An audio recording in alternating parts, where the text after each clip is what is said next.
Hey friends, this is Marilyn from tarotclarity.com, and I have to apologize because this video was supposed to be released yesterday, and I created two 1-hour videos that, because of my technical difficulties, they were lost. They were insufficiently recorded. So now I'm trying again. Now today, what I'm going to do is because every time I go to pause, that's when I make my mistake. So today I am just going to read my script that I've written without going off of it too much.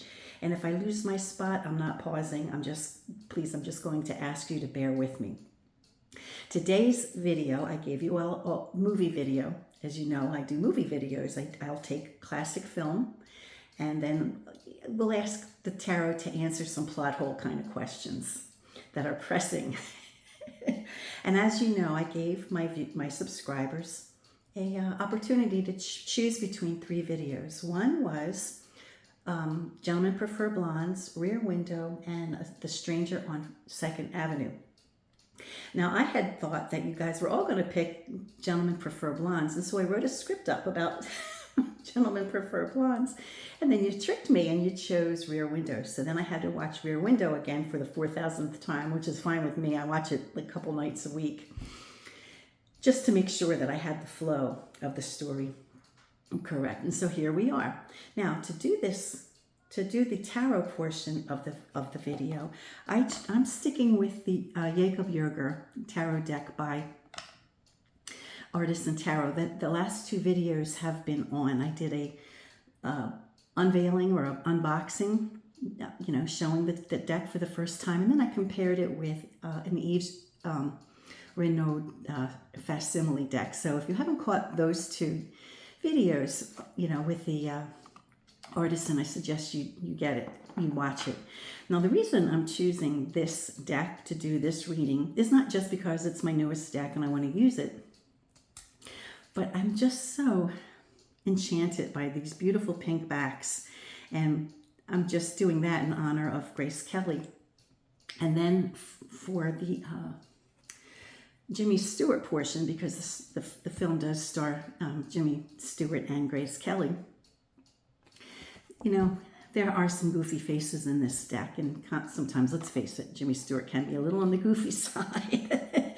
And it's interesting that the goofy face in this deck is the lover, and he's the lover. But at any rate, this is a 1954 Hitchcock film. I love my Hitchcock films, starring Jimmy Stewart, Grace Kelly, Thelma Ritter, Raymond Burr, and there's a role played by Wendell Corey, if you're familiar with Wendell Corey. Now, the opening scene with the credits, we see this fabulous set of a city apartment cluster. It seems to have a courtyard in the center, and there are apartments, buildings going all around this beautiful courtyard. It's a legit stage set. I mean, how it didn't win an Academy Award for a stage set, I'll never know. 1954, I don't know what it was up against, but it must have been up against something like Cleopatra, where the stage set, was blown over by some other magnificent stage set, because this was an incredible stage set. It had 31 apartments that all had running water. I mean, you could live in these apartments that he created. So it was really, just for the set alone, it's worth watching this movie. It's a masterpiece. As the camera goes around the apartment cluster, the camera reveals that this particular view is from one man's perspective, one man's apartment, which is Jimmy Stewart's apartment. The action begins with a phone call, which reveals that Jeffries, played by Jimmy Stewart, is a photojournalist confined to a wheelchair for several weeks after an accident during a photo shoot left him in a cast from ankle to hip. While the phone call is ongoing, we glimpse to the various neighbors' windows. We observe a middle-aged artist who happens to be a musician, a pianist in particular. We observe a disgruntled married couple. There is an artist, like a sculpturist artist, And there's, as I mentioned, a disgruntled couple who kind of nags a little bit with one another. There's a shapely dancer who runs around her apartment half naked half the time. And there are other neighbors that we glimpse at, but those are the one. Oh, and Miss Lonely Hearts, I forgot to mention, a woman who seems to be lonely, and they observe her also. And each one of these other neighbors have subplots of their own, which I may or may not get into, depending on how it moves the Grace Kelly, Jimmy Stewart story along.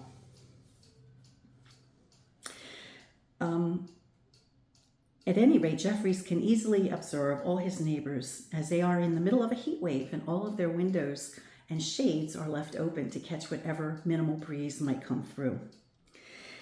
Jeffries' PT nurse, physical therapy nurse, arrives on the scene with what I think is the best acting in the film. Her role is played by the great Thelma Ritter. And I have a great Thelma Ritter story. If you want to hang in there towards the end, I'll try to remember to share it with you. Do you hear crying? That's my baby. He's resisting nap. But he's due. He's all right. He's just like complaining a little bit, but he's not really crying. He's just fussing. Anyway, so the physical therapist is in to take care of Jeffries. You know, she doesn't like do any physical therapy with his leg, but she comes in every morning, it seems, and she gives him a back massage. And she's aware that he's spying on his neighbors. He's sitting there, and she's like, you know what? You're going to get yourself in a lot of trouble. You know, and she gives him some homespun advice, and, you know, how she predicted the crash of 29 because one of her patients was going to the bathroom 10 times a day, and she said it has to do with nerves, and the stock market crashed, so her patient was aware that something bad was going to happen, and blah blah blah. But at any rate, so she's full of homespun advice from like Reader's Digest, and he calls her out on that.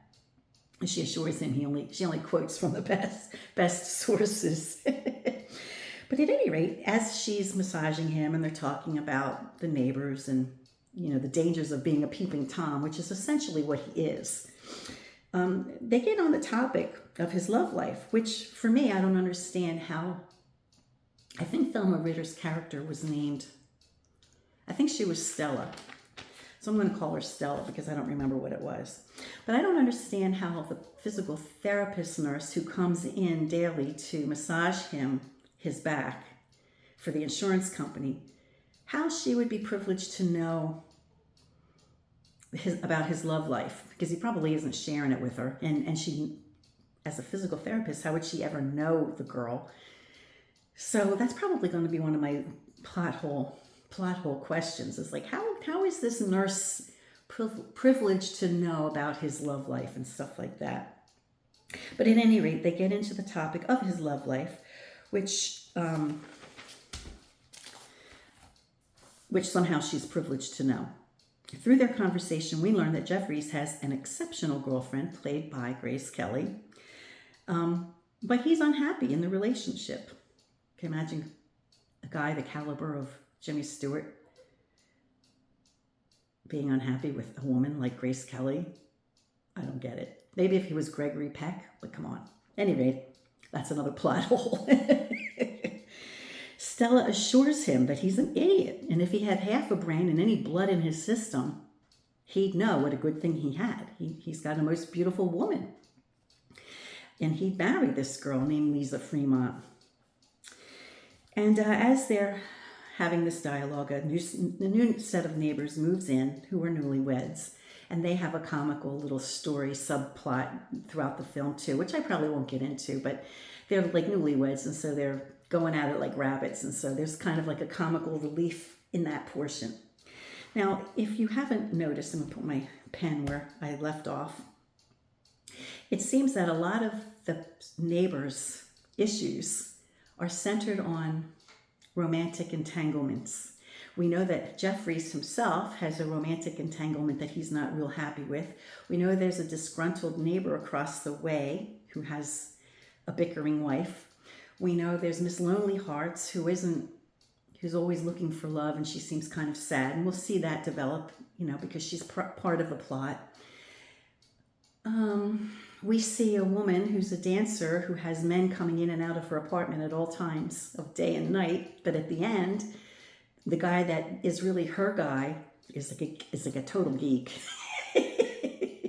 And I'm not ruining any surprise there because it's a very small part of the film. And then the musician doesn't seem to be able to come up with complicated music. He's frustrated throughout the whole film. But at the end, it seems like he satisfies and he's able to complete the musical score, because it seems at the end he found his muse. Okay? And I'm not going to spoil that surprise who the muse is.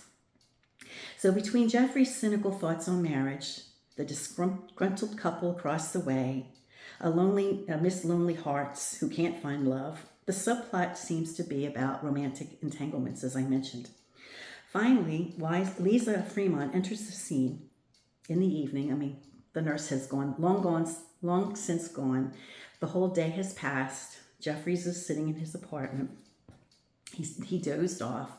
And this beautiful woman, Grace Kelly, enters the scene in the evening, waking Jeffries up with very seductive kisses.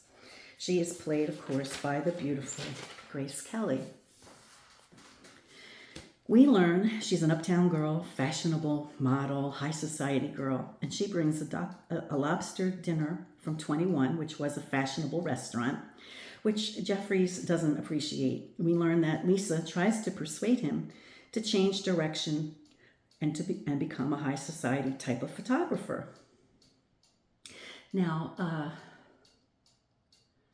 he's like, his whole attitude toward Lisa is, oh, the lobster dinner you brought me. Now, this is a guy who can't even go to the bathroom by himself, okay? He's like not appreciative of this gorgeous woman who shows up with a lobster dinner from 21. And he's kind of like, yeah, dinner's perfect, just like usual.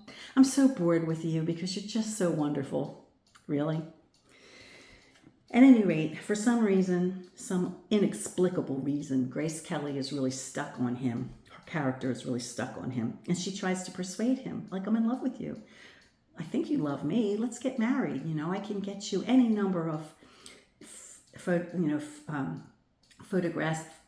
photographic jobs in the city. She has a lot of influence and a lot of pull, and he's a very talented photographer in his own right, and anybody would be happy to have him.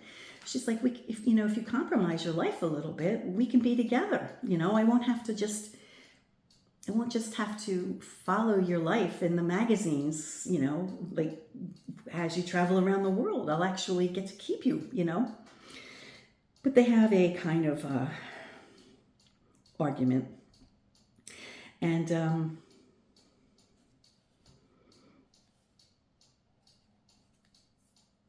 see, I don't want to pause because I'm afraid of screwing things up. So if you can bear with me, I appreciate it. While they're together that evening, we get a glimpse into the disgruntled couple's window, where the husband brings the wife dinner in bed along with a rose. So the gesture seems like a very nice gesture. But when the wife receives it, she takes the rose and just throws it at him. And she laughs at him, and you think, wow, that's kind of a bitchy thing to do. But she seems to know something that we don't know. And the only reason I figured out what she knew is because I was listening to this with headsets on. And all the years that I've listened to this film, and as I mentioned, I've watched it dozens of times, dozens and dozens of times, but always on the TV and never with headphones. But I listened to it with headphones on. And when she gets out of bed, she walks into the other room where he's making a phone call. And she seems to be aware that this phone call is to another woman. So she's kind of caught him making a call to another woman, and she's aware of it. And she calls him out on it, like, I know that you're calling this other woman. So the cat is out of the bag. with the wife, knowing that this husband across the way, the disgruntled couple, I'll call them until we learn their names, she's disgruntled because she knows he's having an affair. She suspects it. It's right after this scene when we spot Hitchcock's appearance. For those of you who like to know where Hitchcock's cameo appearances are, it's right after this disgruntled couple's scene where we see Hitchcock in the musician's apartment. After dinner, Lisa Fremont and Jeffries, as I mentioned, get into it and, explaining how they could she tries to explain to them how they could easily adjust their lives and he could have a job here and, they could be together. And he just is like, no, I don't think we're ever going to work out. It's probably better if we just get rid of the whole idea of marriage. And she's devastated, of course. So she acts like she's going to break up with him and she goes to leave. And he's like, well, wait a minute, as Jimmy Stewart would do.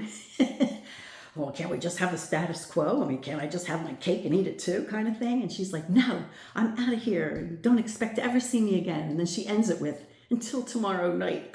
Come on, Grace, you almost had it. But she she's just so crazy about him. She has no willpower about coming back.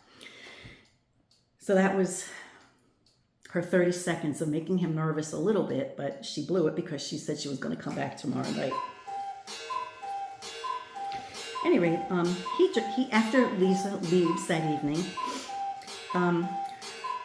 we, along with Jeffries, hear a woman's brief scream. She sounds as if she's startled, like if she's woke up in the middle of the night, like a kind of thing. And then immediately after her startled scream, we hear a glass shatter, as though maybe she dropped a glass on the ground or something like that.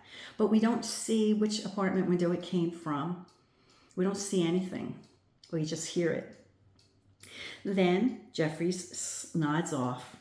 Somewhere right around 2 o'clock in the morning, right before 2 o'clock, he sees the disgruntled husband leave his apartment with his attaché case. It's not really an attaché case, but apparently he's a jewelry,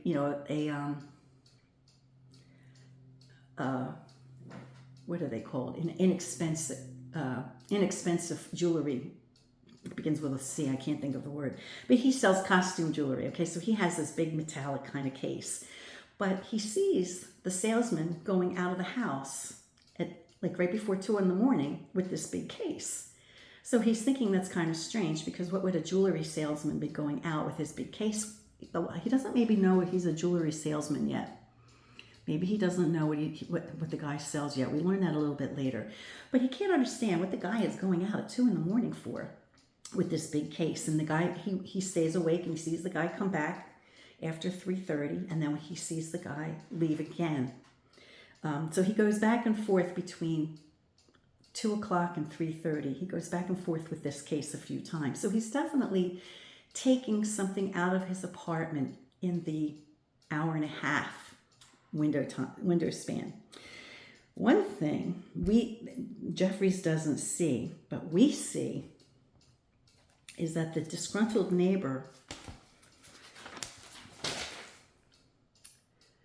leaves the apartment around 6 in the morning. Jeffries is sound asleep, but the audience is privileged to see the neighbor leaving the apartment with a woman who has a black hat on and black clothes. She almost looks like she's dressed in mourning, but she's leaving the apartment with him. We don't see any facial features. We don't have a clue what she looks like. We know what the wife looks like because we saw her in the previous scene, but we don't know what the wife looks like. But even still, we don't see who it is. So it could have been the wife leaving with him at 6 in the morning. So the disgruntled neighbor and his wife, who appears to be his wife, leave his apartment, but Jeffries misses that. So sometime later in the morning, the nurse returns as usual, and Jeffries shares his suspicions with the nurse. He's just saying that he's beginning to suspect that there's some foul play about the disgruntled salesman husband, And while they're together, the salesman is seen wiping down his display case and refilling it with his jewelry. So whatever was in that display case he took out twice between 2 and 3:30 wasn't the jewelry. And whatever it was the display case had to be cleaned down before you could put the jewelry back in it. So there's some food for thought. We also observe the disgruntled neighbor in his kitchen with two really large kitchen knives, like the biggest kitchen knives I've ever seen. I mean, I've carved a lot of turkeys in my lifetime, and I've never seen a knife as big as this knife. So two knives that were huge. And we see him, he's already cleaned them, but it looks like he's wrapping them up in newspaper, like he's packing them away to get rid of them. So once Jeffries sees all of this going down between cleaning out the attaché case and wrapping up the two huge knives, his mind goes into overdrive. Lisa returns, already breaking her vows to keep away from him, and she continues with her seductive ways, and these incredible makeout sessions. Like, he's going to be the luckiest guy in about a minute and a half if he just plays along with her, but instead he's like, hey, I'm perplexed about this guy across the way. And she's like, what the heck is wrong with you, So she gets disgusted with him, and she goes and she sits in another section of the room, and he tells her what he thinks that there's some foul play going on at the couples across the way, and they're an unhappy married couple. And he's been observing, and he has a funny feeling that the gentleman, the husband, killed the wife, because now she's nowhere to be found. She's not in the apartment anymore. And Lisa's just disgusted with him, and calls his thoughts diseased, and they're kind of fighting back and forth, and she's going, you're ridiculous. There's something wrong with you. Until something catches her eye, and she stops in her tracks, because I think she sees the husband rolling up the mattress and securing it like he's going to get rid of it. So as soon as she sees that, she stops in her tracks and she says, wait a second, what did you see? And tell me everything from the beginning. So now she sort of is interested because she sees something that looks peculiar herself. So, but before she goes home that evening, we realize that she's on board with Jeffries, and that she kind of also believes that something has gone down that shouldn't have. And she decides to do some detective sleuthing herself. And so before she leaves to go home, she runs across the courtyard and goes around the block to observe on the disgruntled neighbor's mailbox what his name is. Somehow they figured out which mailbox would be his. And we learned that the guy's name is Lars Thorwald, and he lives there with his wife. I think her name was Anne. So after she finds out what the name is, she calls him from a phone booth, and she says, do I have anything else to sleuth on? And he says, no, honey, go home, So now she's in on this adventure. So the one thing they have in common now that's bringing them a little bit closer together is this adventure that he sucked her into. Now, once Lisa is on board, Jeffrey decides to get an old war buddy who now has become a detective. And he calls this buddy up and says, I need your assistance. Off the record, but here's what I think. I have a feeling, my earring fell out. I have a feeling that the neighbor across the way did something to his wife, and I think you should get involved. I think you should investigate. And the detective is like, there's no evidence. You didn't see anything happen. I'm going to go over there and arrest this guy for what reason? I can't just break into his apartment to find evidence of anything. I have to have a warrant. I have no reason to get a warrant, So Jeffries is like, come on, you got to go over there and you got to figure it out, And the detective's like, I can't do that. I'll get thrown away, it's not how it's done. So the detective friend is very dismissive and leaves the scene, frustrating Jeffries. Stella comes back to do her massage, pounding on his back and all that. And she adds her own 2 cents in. And like Lisa, she decides that she's going to get in on the mystery. So she wants to run across the alleyway or the courtyard, because it seems as though,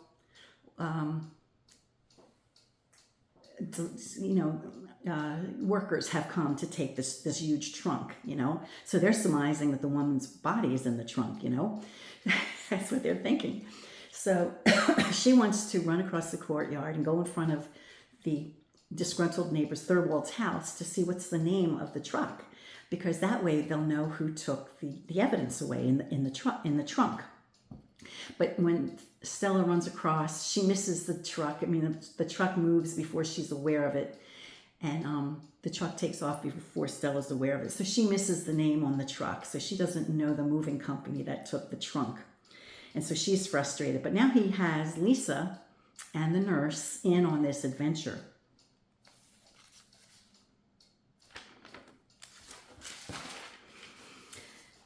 Once or twice, we see a neighbor's dog snooping in the salesman's garden, but it's kind of, you know, it's just worth mentioning that there is a little neighborhood dog that snoops around this guy's garden.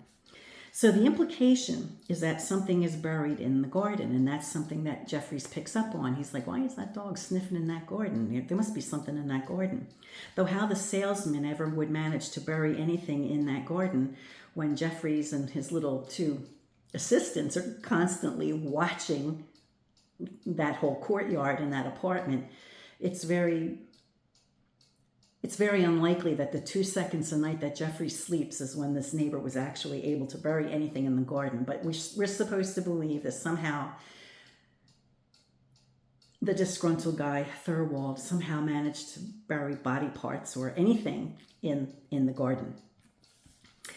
And Jeffries keeps, every time Jeffries thinks he has more evidence, he keeps calling the detective, and the detective keeps coming over, and the detective does a little legwork research, and everything that Jeffries tells him, the detectives has an explanation for. He's like, well, the superintendent and the neighbors saw him and his wife leaving the apartment at 6 a.m. Remember, I made reference to that. Jeffries didn't see it because he was asleep. So the neighbors saw him leave with his wife, and the explanation they gave was that he was putting his wife on the train to visit, I don't know, her sister or something like that. I don't remember. It's immaterial. So, and the thing that was in the trunk were her clothes, and we found the trunk and we opened it up and they were her clothes. So everything that you're telling me is easily debunked. So there's no case. There's no murder mystery.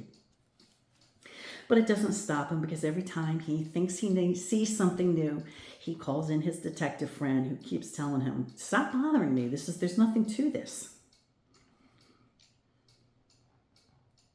One day, Jeffrey sees the salesman going through his wife's handbag, which was a very expensive alligator handbag. And in those days, if you had an alligator handbag, it would have been the best handbag you owned. So we realized that she left her best handbag behind. And what woman goes on a trip without her best handbag? And while Thirlwald is going through his wife's handbag, he starts taking out all her jewelry, including an engagement ring and a wedding ring. And so Jeffries is like, I got to tell my girlfriend, I got to tell Lisa about this. So when Lisa comes, he says, what do you make of this? You know, he had his wife's alligator handbag, and inside of it was her engagement ring and her wedding ring. So she assures him that a woman would never go on a vacation or a trip without her best handbag, and she would never leave her wedding ring or her engagement ring behind. Those are things that a woman cherishes. So she would never do that. Now, of course, we know that there are explanations for why a woman wouldn't wear a handbag. Maybe they were just sick of one another, and she decided, I'm leaving you for a couple of months, see how it works out. I'm going to go visit my sister. And, two can play at this. You're fooling around with another woman. I'm going to leave my wedding rings here. So there is a logical explanation for that. But in 1954, I think the consensus between all these three characters, including the nurse, was that a woman would never leave her home without her wedding ring or her engagement ring or her best purse. But we have to look at this through the lens of a 1954 audience. So, at any rate, leaving the wedding ring behind seems to be really, really compelling evidence to all three of them. And when he sees the wheels in Lisa's head turning and that she's like actively engaged and involved in this mystery that he's in, he gets a whole new appreciation for her because he's impressed, you know, and he's impressed by the ideas that she offers, you know, to him about why a woman would leave her stuff in her handbag because she doesn't know she's leaving, you know.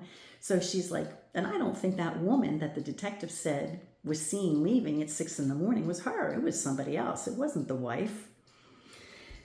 So he begins to show respect for her and appreciation of her sleuthing skills and her ideas. One evening she shows up and she announces that she's spending the evening, and she shows him how clever she is because he had mentioned to her, do you know you have to like travel with a suitcase, you know, the size of nothing, and everything, all the essentials you need, you have to have available, you know, quickly. So she comes over with this Mark Cross overnight bag, which is this big, beautiful. I looked it up. They still cost over $3,000. Very expensive overnight bag. But anyway, she brings this overnight bag and she says, well, if you say I have to travel compactly, I have my overnight goods in this bag, you know, in this Mark Cross overnight bag. And she opens it up and she has a very elegant and beautiful, extremely expensive nightie and a pair of like satin slippers. So she announces that she's going to be spending the night. So she's a mature woman, you know, she's not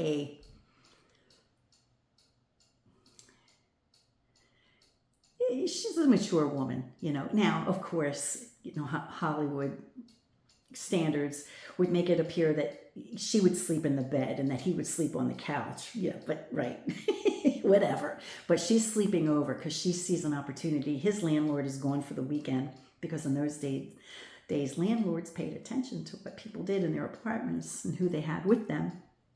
So she sees an opportunity that his landlord is out for the weekend. So she's spending the weekend. She's spending at least the night, and they're going to hang out, and they're going to have like a slumber party, right? So once again, the detective friend pops in that evening before she puts on her, you know, nightgown and all that. And he once again rebuffs all of Jeffrey's and Liza's suspicions and claims that every single solitary thing that they told him was evidence has been debunked. And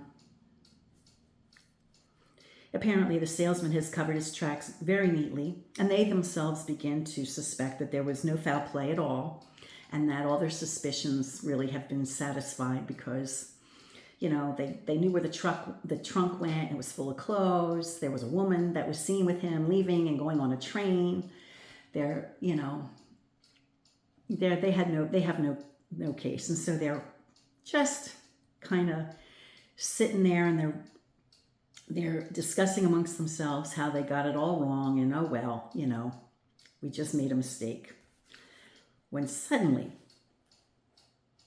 the neighborhood dog is found dead with a broken neck, and this reignites their suspicions.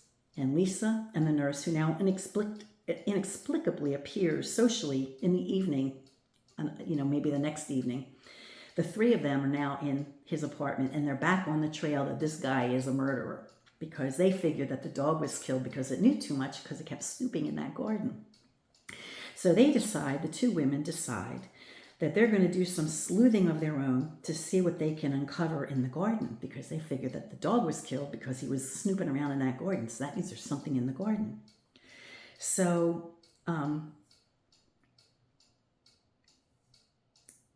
so Jeffrey says, well, wait, don't just go over there because I don't want you to get killed like the dog was killed, you know? So let me make a phone call. So he looks in the phone book, he finds out Lars' address, his phone number, calls Lars up and says, I know what you did, or something like that. I want you to meet me at a bar or a cafe or something about 15 minutes away. And I have a proposition. So he makes a phone call suggesting that he's going to blackmail Lars because he knows what Lars did. So of course, it turns out, if you're an innocent man, you wouldn't take the bait like that. But Lars takes the bait. And so he leaves his apartment to go meet this anonymous person at a cafe. Of course, there is no meeting. Jeffries just did that to get him out of the house so the women could dig in the garden without him seeing them.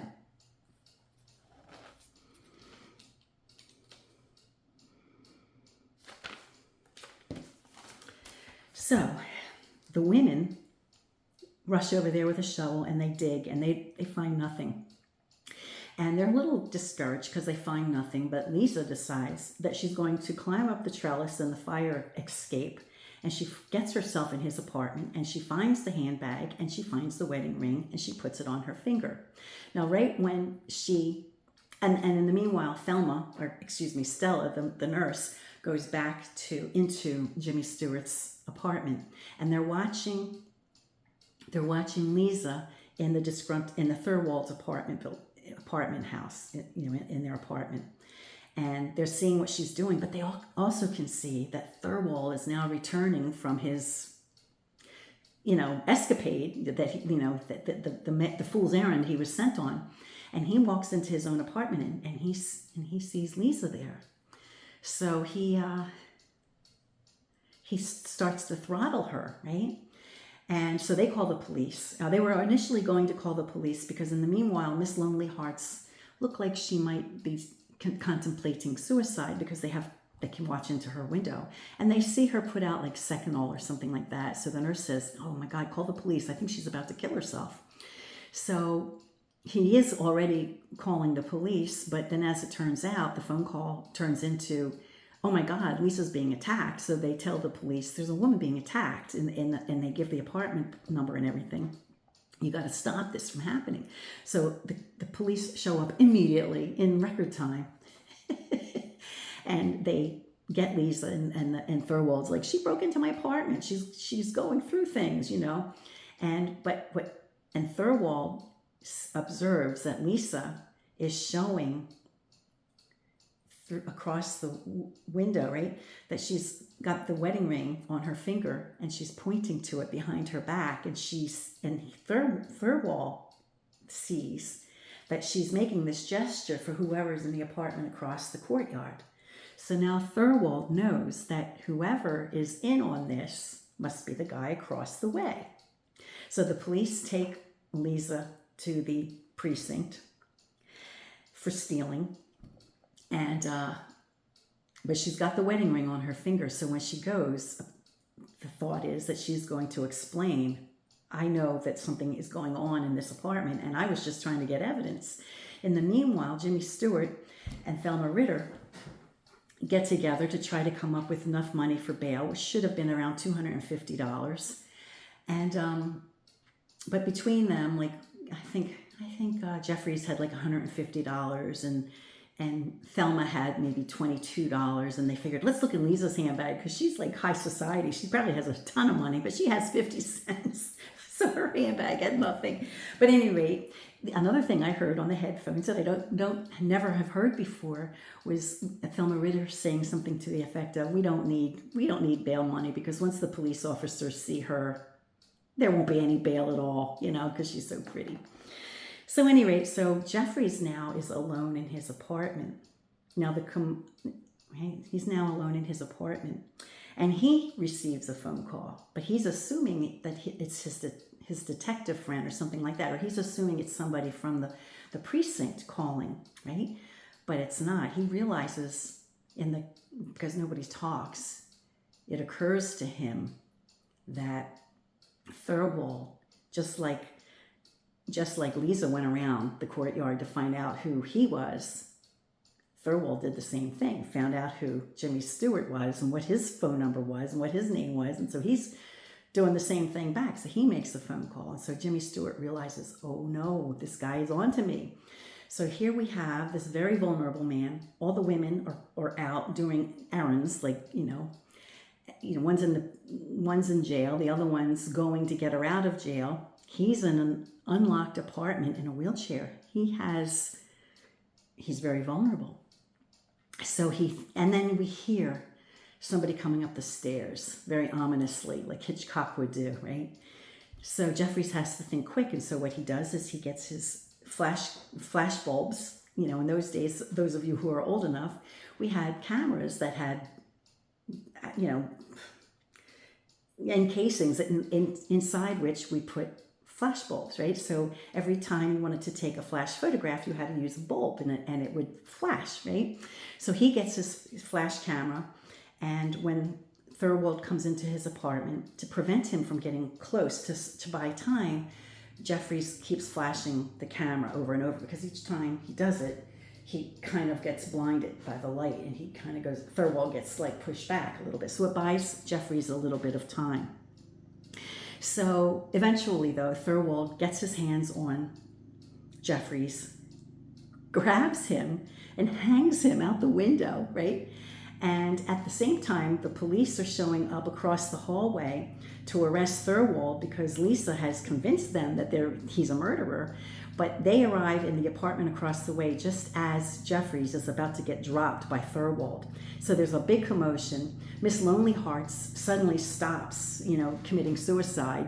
Her little plot is like, what she was about to do is foiled because there's activity. So she goes outside to see what's going on. And everyone hears all the commotion. And they get together, all the neighbors, I guess, this brings them all together, because everyone's like, just like with the incident with the dog, everybody paused to see what was going on, because the woman who owned the dog made a big speech, So just like that incident, which made everybody pause, and now this with, Jeffries he actually was dropped from his window. So this was a lot of excitement for this little enclave of apartments. So Jeffries falls. Not only does he re-break the leg he broke, but he broke the other one. So now we understand that he's holed up for another however long, We see Miss Lonely Hearts must have hooked up with the musician, who now finished his song, and it was a success. So it was she his muse? That may be a good question to ask. But I guess when all the neighbors came outside to see what was going on, they met. So Miss Lonely Hearts now has a love interest, and apparently after meeting her, he was able to finish his music. And there's probably other loose ends that I'm not thinking of at the moment. Oh, getting back to Lisa and Jeffries.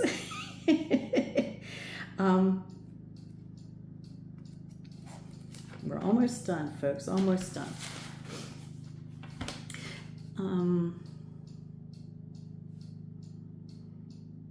The whole mystery is tightly wrapped up in the last few seconds of the film. Jeffries and Lisa and Stella were correct. The wife's body was found scattered throughout the city, I think in the East River or something like that. And somehow the police even got Thorwald to confess in like 10 seconds of time. The very last scene has Lisa lounging on Jeff's bed, reading a book on the Himalayas. But unlike her usual self in like high fashion gowns with 2-inch heels or whatever they wore in those days, she's reading a book on the Himalayas, and she's wearing dungarees, cuffed dungarees nonetheless. And they were dungarees, not jeans. They were dungarees, okay? And some type of loafers, and a red shirt that she wouldn't have normally been caught dead in. So she's laying there on his bed. And when she realizes that he fell sound asleep, she puts down the book on the Himalayas and she picks up her bizarre magazine, her fashion magazine. So she's in his world a little bit, but not completely. And it's interesting because we only ever see her visiting him in the evening, after her work, because she's she's a fashion model. But on this particular day, she's there in the afternoon. So it could be a weekend. She could have off, I guess, but the idea is that she's there and she's compromised herself. He's not changing, but she is a little bit. To some degree, she still has her eye on the fashion magazine. And I think that's it.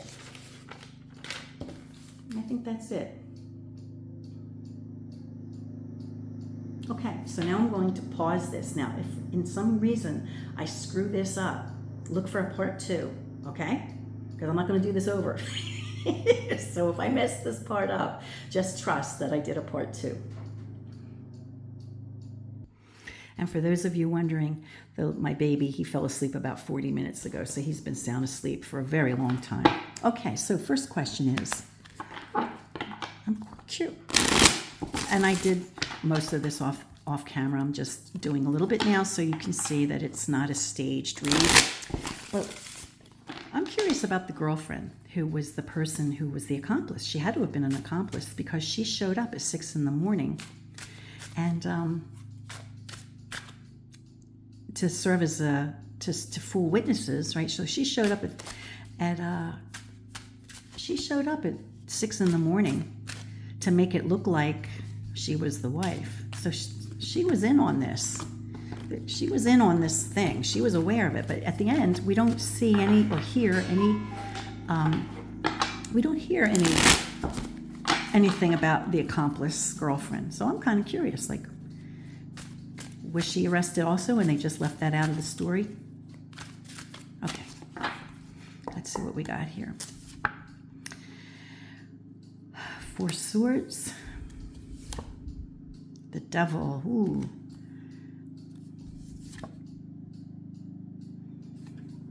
21. Well, we have, I think that's 4 and 15, 19, and 2 would be 21. So let me pull the quint card before I get into my analysis of this read. So these 2 cards would suggest that the disgruntled neighbor and his girlfriend were equally part of the plot. And they really did tie up a lot of loose ends because it really looked as though everything that Jeffries and the nurse and Lisa observed, they had a pat explanation for. So it seems as though they very closely really could have gotten away with it. But then this devil in the middle, and this card, being the quint card, makes it look like everything is perfect, happy ending, kind of. They manifest it, they pulled it off. That's what I would think. But this card in the middle, the devil card, really makes me wonder if Thorwald didn't somehow explain away the woman so that she wouldn't be implicated. Because it really looks like their plan and their plot was tight and that she got away with it, or she had a happy ending. So I'm wondering if he took on the burden. And maybe she did get away with it. Although Hollywood was never one to allow somebody to get away with a crime. They were always getting you in trouble. If you paid a price, if you did something in an old movie, you were caught, you got in trouble for it. And Thorwald certainly did. But the girlfriend is loose ends. We don't hear from her, and we don't hear about her. That's a big loose end, and it looks like she pulled it off, getting away with it.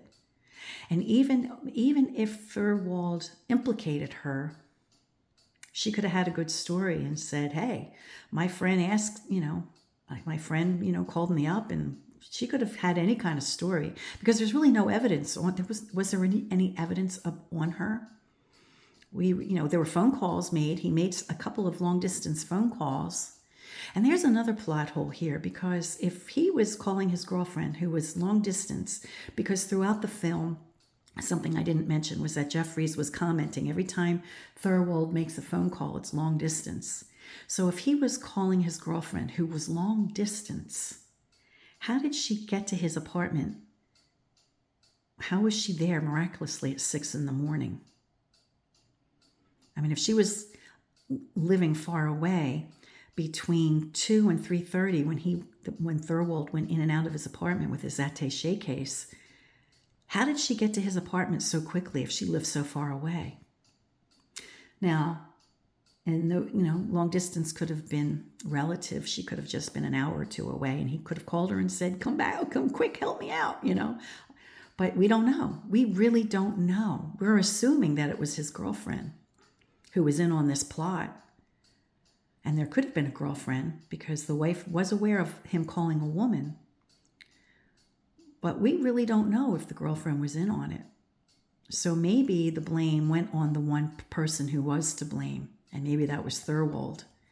And maybe her story was good enough that she got away. Okay, question 2. I want to know why the nurse, who was a physical therapist nurse sent from the insurance company, how was she privileged to know intimate details of Jeffrey's life and that he had a wonderful girlfriend, and what was she doing there in the evening, way past her hours for physical therapy? Like, what was that relationship about? Was she a friend of the family who was a nurse that they were friends with? Like, I'd like that explained. Again, I'm going to pause. If I screw up, always look for part 2, okay? Hopefully I won't mess up. Okay, so the question was, explain the plot hole for why the nurse knew intimate details about his life. Why was she privileged to know his life? And it's at this point, after I lay the cards, I hope I remember to tell you my Thelma Ritter story.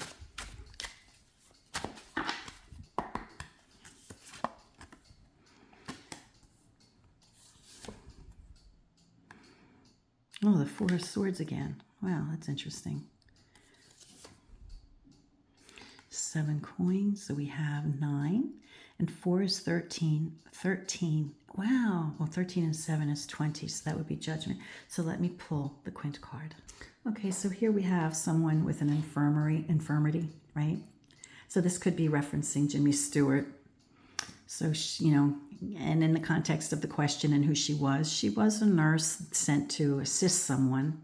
And she was elder. She wasn't as old as she probably was made to look. She was probably only in her late 40s, but, she was kind of the elder person, right?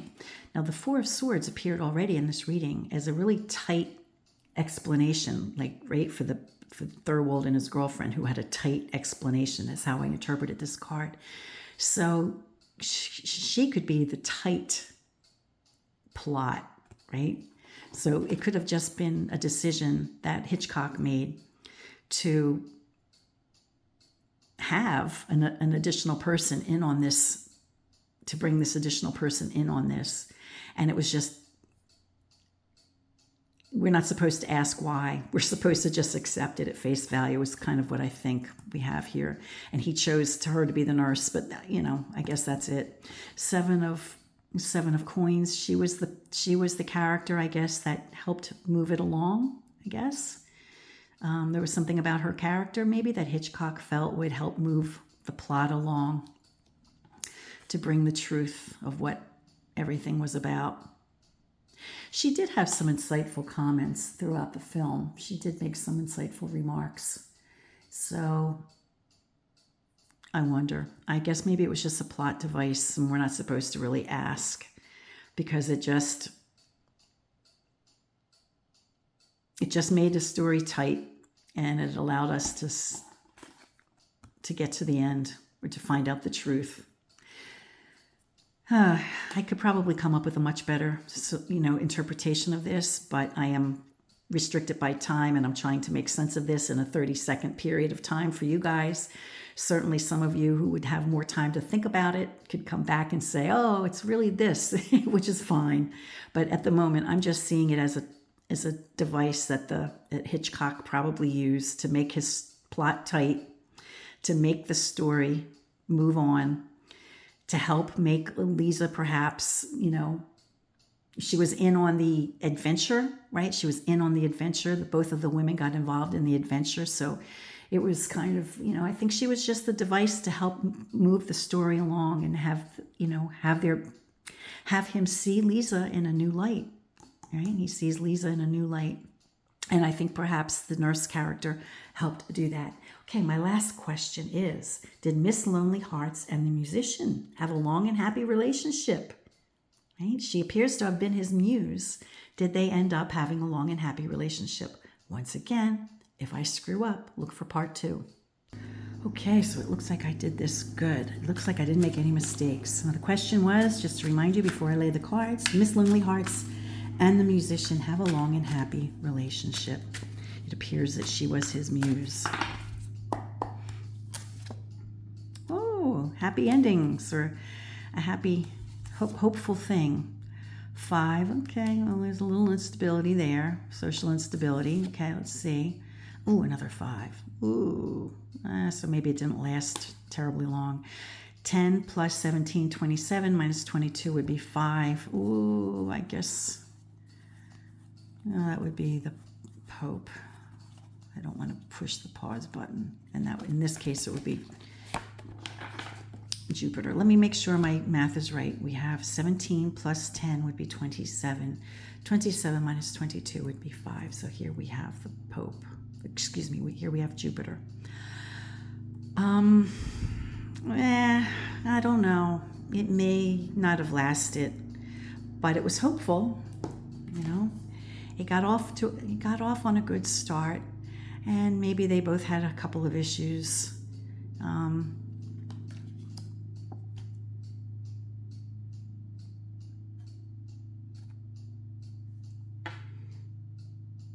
Maybe it was a fiery relationship. Maybe it was